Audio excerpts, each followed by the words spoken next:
The primary window at long last has ended in Major League Soccer. It is closed. It lasted forever. Most teams did their business in January, February, but a lot of teams nipping at the wire to get some good business done. I imagine this is a case of the new cash transfer system in place for MLS, but it's also a situation where a lot more teams, you got 30 of them, with ambition, trying to go for it. The bottom is much higher in MLS than I can remember in many years. I mean, the worst team right now in the league is the reigning champion who has $40 million in wingers. So it's the bottom's high. The top, it might get pretty good here before all is said and done. So I haven't really seen, certainly this market, this primary window from top to tails was as big, was the biggest we've ever seen. For no other reason because of sheer numbers. But I've never seen it end like this. It usually ends with a whimper. But we've seen teams using it to their best abilities because they're going for it. And today on the Soccer OG, like and subscribe. Hit that like button, subscribe. Let's get those numbers up to 5K. We'll have MLS content. We will have USMNT content. We'll have World Cup content. We'll have World Soccer content. So come and join the fun. We make it quick, entertaining. Leave a comment or a question. I'll be happy to interact with you in the YouTube section because I love to, quite frankly. I can't remember where we saw this kind of flurry of activity. It wasn't crazy, but usually this last day comes and it's, okay, business has been done. Some teams are getting in there. Very healthy sign of the league across the board. So I'm going to give you my winners of the final days of the winter market, the primary market, and we will get ready for the secondary market, which begins on July 24th, where I believe we are going to see seismic moves. You've already heard of these big players. You've already heard of the clubs that are interested. You've seen owners with deep pockets and ambition. I'll let you know what are the clubs to keep an eye on when that secondary market comes around. Okay, so this window, my number 5 is Sporting Kansas City. Made a change in coach. This is a team that I'm not going to mention them later, but I think summer's going to be very exciting for them. They parted ways with Willie Agada, talented guy, worth a good amount. They got a nice little transfer fee, so to speak, from that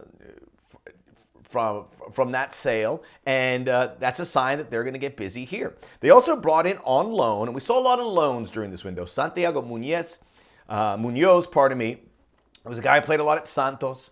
A guy, some American ties that I think could make Sporting better. I mean, they're still with a pulse to maybe slip into those playoff positions.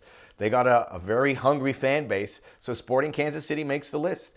Number 4 is LAFC. I think LAFC likes what they have with their core 13, 14 players. They got depth in defense. They got depth in attack. They needed depth in midfield. So they got Frankie Amaya, who's a guy who I think could start for them sometimes, and Ryan Raposo, who's more of a winger. Exciting player. Love his game. Will also give him depth. He may not play a lot, but at least LAFC are getting options there, which will help in training. And who knows how many games they play with the busy summer lurking. But Frankie Amaya is a great move. They have 3 midfielders. They needed that 4th guy so they can rotate at least the 3 number 8s. Frankie Amaya, highly regarded, also has got local ties. Great move from LAFC. Number 3 is San Jose. San Jose's were really busy at the beginning of the marketplace, and they explode at the end. DeJuan Jones, excellent fullback with some ties to Bruce Arena, is a savvy move where they can get, they solidify those fullback positions. They're good out wide in the midfield, and then they have Joseph and Chicho in the attack as well. So DeJuan Jones is a great addition on its alone. But then bringing Noel Buck, who has languished with New England, another guy connected to Bruce Arena. I spoke to Bruce Arena. He's not crazy about coaching young players as he used to. He feels times have changed. He's a bit of a get off my front yard guy, but he gets results, and he gets the most out of these players because it's Bruce Arena. Noel Buck, I don't know if it's going to pan out in San Jose. He was a high prospect just a couple years ago. A change of scenery will do him good. I think he'll get some minutes. And San Jose, when you look at the width and breadth of everything they have done from Chicho and Joseph, DeJuan Jones, they're a much better team. I think they're a playoff team. I'm not 100% convinced, but I do think that they are going to be a playoff team. So number 2 is, and by the way, I also liked what Houston, they didn't make my list, but Andre Linger, who actually has already scored a goal, is a real nice addition, and Houston's going to be an interesting team moving forward. Number 2 is Austin FC. Austin are second in the West, playing, performing. Their defense, which is a bit of a surprise, has been lock stock. Win games 1-0 over and over again, which will get them into the playoffs, probably win a playoff series. But they spent a lot of money in the offseason with Brandon Vasquez and Osuni. This is a team that has spent a lot in the offseason. They did a rehaul, got a new coach, and they also Osman Bukhari from last season. So they have the attacking players, but they just haven't scored goals. I think Vasquez and Osuni will start getting there, but they get Robert Taylor, who is a known commodity. And I've said this so many times. In MLS, you can take a risk of a guy in Europe or South America, but it is a more calculated move when you get a guy who you know has scored goals in this league, who knows this league. Robert Taylor, who is a Finn attacker, scored a lot of important goals for Inter Miami.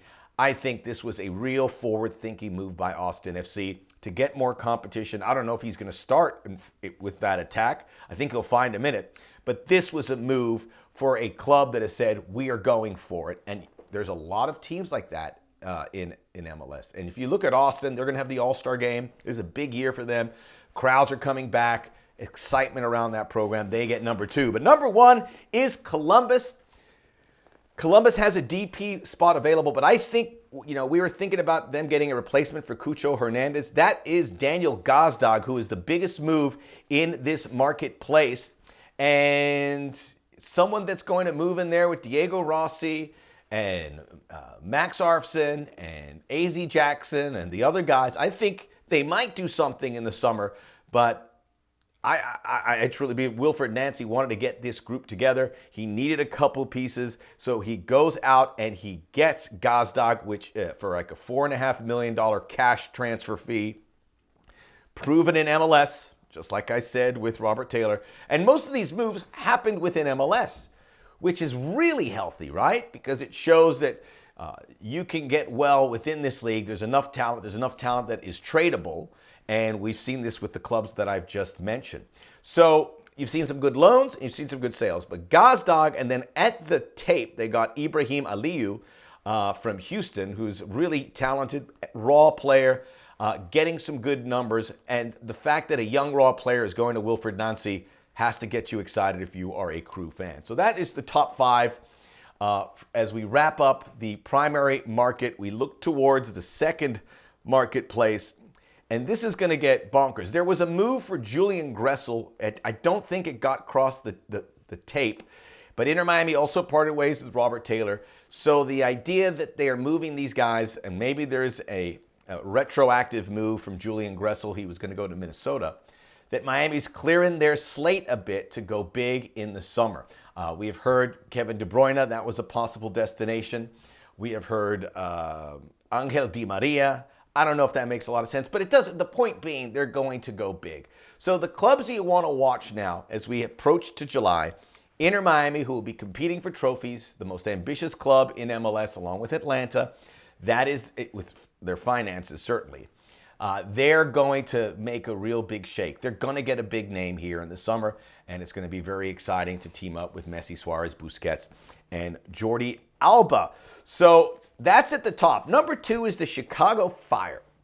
Chicago Fire with Joe Mansueto, with a new stadium in the works.